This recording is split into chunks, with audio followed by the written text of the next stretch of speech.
ভোটের দিন ঘোষণার সঙ্গে সঙ্গে রক্তাক্ত কোচবিহার। দিনহাটায় তৃণমূল যুবনেতাকে ধারালো অস্ত্র দিয়ে আঘাতের অভিযোগ বিজেপির বিরুদ্ধে। 277 নম্বর বুথে যুব তৃণমূল সভাপতি সায়ন চক্রবর্তীকে ছুরি দিয়ে আঘাতের অভিযোগ। কোমরে ধারালো অস্ত্রের আঘাত, ভর্তি দিনহাটা হাসপাতালে। অভিযোগ অস্বীকার বিজেপি। বাড়িতে আসতেছিলাম, আমাকে তলোয়ার দিয়ে আমার পেটে পানে মারার চেষ্টা করছে। আমি তৃণমূল কংগ্রেস করি, এই কারণে আমাকে চক্রান্ত করে মারার চেষ্টা হয়েছে, আমাকে মেরে ফেলানোর চক্রান্ত। যারা মারছে তারা কি বিজেপির? হ্যাঁ, বিজেপি করে। আর আমার যদি কিছু হয় এরা দায়ী থাকবে। ভোটের নির্ঘণ্ট ঘোষণা হয়ে গিয়েছে। পশ্চিমবঙ্গে বিধানসভা নির্বাচন হবে 2 দফায়, আর এবার প্রার্থী তালিকা। যেরকম শোনা যাচ্ছে, মঙ্গলবারই প্রার্থী তালিকা ঘোষণা করতে পারে তৃণমূল কংগ্রেস। একই দিনে প্রার্থী তালিকা প্রকাশ করতে পারে বিজেপিও। প্রথম দফায় 145 জন প্রার্থীর ঘোষণা করতে পারে বিজেপি। প্রার্থী তালিকা নিয়ে জরুরি বৈঠকে বিজেপির রাজ্য নেতৃত্ব। শোভিক ভট্টাচার্য, শুভেন্দু অধিকারী, সুকান্ত মজুমদার, ভূপেন্দ্র যাদবের উপস্থিতিতে বৈঠক হয়। কাল কেন্দ্রীয় নেতৃত্বের সঙ্গে দিল্লিতে বৈঠক। থাকবেন শোভিক, শুভেন্দু, সুকান্ত। কালই প্রার্থী তালিকা প্রকাশ করবে বামেরা।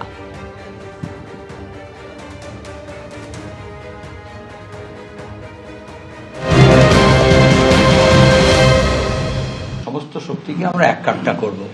তার আগে বামফ্রন্ট এবং বামফ্রন্টের বাইরে যে বামপন্থী ব্যক্তি গোষ্ঠীর দল আছে তাদেরকে সংহত করব। আমরা সে কাজ করেছি। যারা অতীতে আমাদের সঙ্গে ছিল না বামফ্রন্টের সঙ্গে, এমন বামপন্থী দলগুলোর সঙ্গে কথাবার্তা হচ্ছে। 2-1টি দলের সঙ্গে আমাদের ইতিমধ্যে সমঝোতা হয়ে গিয়েছে। কিন্তু কংগ্রেস দল মনে করেছে বিজেপি তৃণমূল বিরোধী স্পষ্ট অবস্থান নেওয়ার থেকে ধোঁয়াশা তৈরি করা ভালো। আমরা তখন বলেছি এআইসিসি বা পিসিসি নয়, তারা যদি গড়িমসি করে, যারা তলার কর্মীরা আছে কংগ্রেসের বুথ লেভেলে, ওয়ার্ড লেভেলে, তাদের সঙ্গে আমরা সম্পর্ক করছি যে আমরা বিজেপি তৃণমূল বিরোধী লড়াইতে প্রস্তুত। আপনারা আসুন, আপনাদের নেতৃত্ব যদি কম্প্রোমাইজ করে, আপনারা কম্প্রোমাইজ করবেন না। আগামীকাল করতে পারি। আজকে ভোট ঘোষণা হয়েছে, আমি নেহাত আমরা বাইরে আছি, জেলায় জেলায় সফরে আছি রোববার দিন বলে, তো আমরা আগামীকাল করে দেবো। 294 আসলে ভোট হচ্ছে, যে 2 দফায় যদি ভোট হয়, আমরা 2 দফায় প্রার্থী ঘোষণা করতে পারি, 1 দফায় করতে পারি। অর্থাৎ ভোটের নির্ঘণ্ট ঘোষণার পর এবার অপেক্ষা প্রার্থী তালিকার। আর এই প্রেক্ষাপটেই আলোচনার কেন্দ্রবিন্দুতে উঠে এসেছে মমতা বন্দ্যোপাধ্যায়ের বিধানসভা কেন্দ্র ভবানীপুর, যে কেন্দ্র নিয়ে বারবার সুর চড়াতে শোনা গেছে বিরোধী দলনেতা শুভেন্দু অধিকারী। এবং তিনি এদিন বলেন, যদি আমাকে জিজ্ঞেস করা হয় তাহলে আমি বলবো আমি নন্দীগ্রামেই লড়ব। মানুষ নতুন সরকার মে মাসের দ্বিতীয় সপ্তাহে দেখতে পাবে।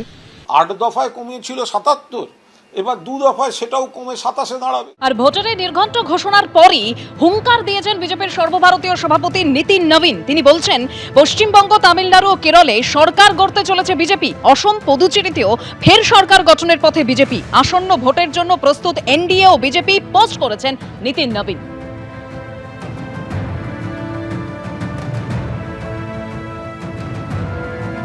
কলকাতা সহ দক্ষিণবঙ্গ জুড়ে ঝড় বৃষ্টি। এরই পাশাপাশি পুরুলিয়া, বাঁকুড়া, 24 পরগনা, পূর্ব বর্ধমানে রবিবার সন্ধ্যা থেকে ব্যাপক ঝড় বৃষ্টি শুরু হয়। গার্ডেন ব্রিজের ছবি দেখতে পাচ্ছেন, এবং এই ঝড়ের জন্য তোরণ ভেঙে পড়ে। কলকাতার একাংশেও বৃষ্টি হয়েছে। ভারী বৃষ্টি হচ্ছে উত্তরবঙ্গে। আলিপুরদুয়ারে শিলা বৃষ্টি হয়েছে।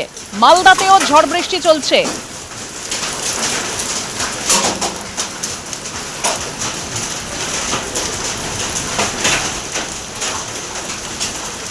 আলিপুরদুয়ারে শিলাবৃষ্টি হয়েছে, সেই ছবি দেখতে পেলেন। এবার মালদা, সেখানেও ঝড় বৃষ্টি চলছে।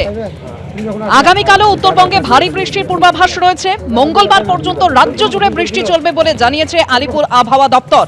সোমবার থেকে দক্ষিণবঙ্গেও বৃষ্টির পরিমাণ বাড়তে পারে।